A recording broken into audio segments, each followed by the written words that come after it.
Let's take a break from politics and farming politics to talk property with Peter Newbold, the GM of PGG Wrightson Real Estate. We take our monthly look at the state of play in the rural market. But Peter, I've got to ask you, who's your pick? Well, to be honest, I think Judith would be a pretty good bet. Just personally, when I read a book the other day, and she speaks well, and she's got a good brain on her. I think she'd go well. Yeah, I think National have got to put in a pinch hitter. I'm with you totally there. Right, let's look at the real estate numbers, because you've done some sums on how much the rural market is back, especially when it comes to volume. Compared to, say, 2015, 2016, we're way back. Yeah, and I think it's an interesting number. If you go back in 15, we were sort of just short of 4 billion of sales, which sounds a lot. But when you look at it now, we're down to sort of, just over 2 billion.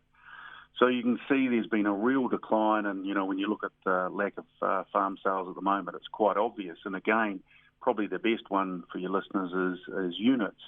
At the peak it was 1,800. Now we're down just over 1,000 units. You divide that over the whole country, it's not a lot. And, I was looking at the largest rural market in New Zealand. That's the Waikato. Well, that was 800 million back in 15, and now it's just around the 300. So big change in that rural marketplace. The interesting thing about the rural marketplace is that it's always been overshadowed, if you want, by the lifestyle market, which is interesting. I wouldn't have thought that was the case. Yeah, no, well, that's a staggering number, really. When you look at it, it's at its peak, it was almost double, around 7 billion, and now it's just over 5. So it's still a big market.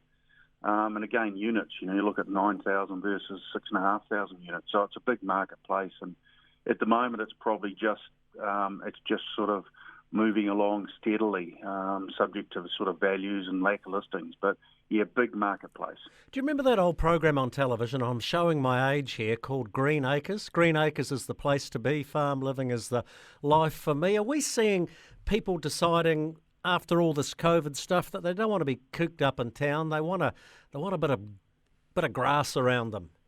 Yeah, I think definitely there's been a change. Those metropolitan areas, people are thinking, well, I can work remote. Let's go down where our money will go further. And so, you look at places like Tauranga, the Bay of Plenty or Waikato. I think those tourist-related areas have got a few challenges. And then the other big thing is, which we're seeing, is a lot of interest in provincial New Zealand, where, a lot of those towns are supported by rural New Zealand. And, of course, the value to get in them by a property is really reasonable when you compare it to, Christchurch, Wellington or Auckland. So I think there's a bit of movement in that area. I think it'll go well this year. We must be seeing some of these rural properties starting to stack up quite now on a yield basis. And I look at the dairy industry, very unpopular, but it's chipping away quite nicely on the income side of the ledger. And I'm thinking some of these, more marginal properties, they might be good buying, are they? Yeah, they are, and it's just interesting. Over the last couple of weeks, we've seen for the first time some signs that things are looking quite positive there. The sentiment seems strong. We're getting a number of listings that'll come to the market, even some in winter.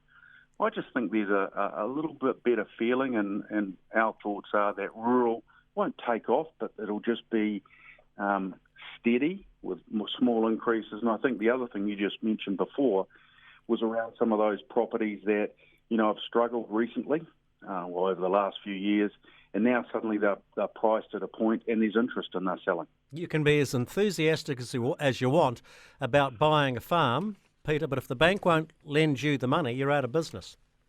Yeah, and I guess that's probably the only piece at the moment, is that there are buyers out there, and I guess it's the availability of funds and what terms that are going to be on offer. And I guess that's the unknown, but definitely there is more interest today than what there was, 6 weeks ago or definitely a year ago. All right, let's finish with our property of the week. As fate would have it, completely by accident, I think you drove past this one. It's in the Waitaki Valley, somewhere between, I was going to say somewhere near Taupo. There's another old TV ad for you. Somewhere between Kurau and Duntroon. Yeah, look, it was interesting. I was driving down to Oamaru yesterday. It's a wonderful part of the country, and, if you haven't driven down that road, you should. It's really nice. And I think the other thing that's interesting down there over the years, especially those north-facing properties, have all been added to and improved, and it's really nice country down there. And this one, which is in between Kurau and Duntroon, I think would make a great support block for an existing operation or, someone who's getting into the game.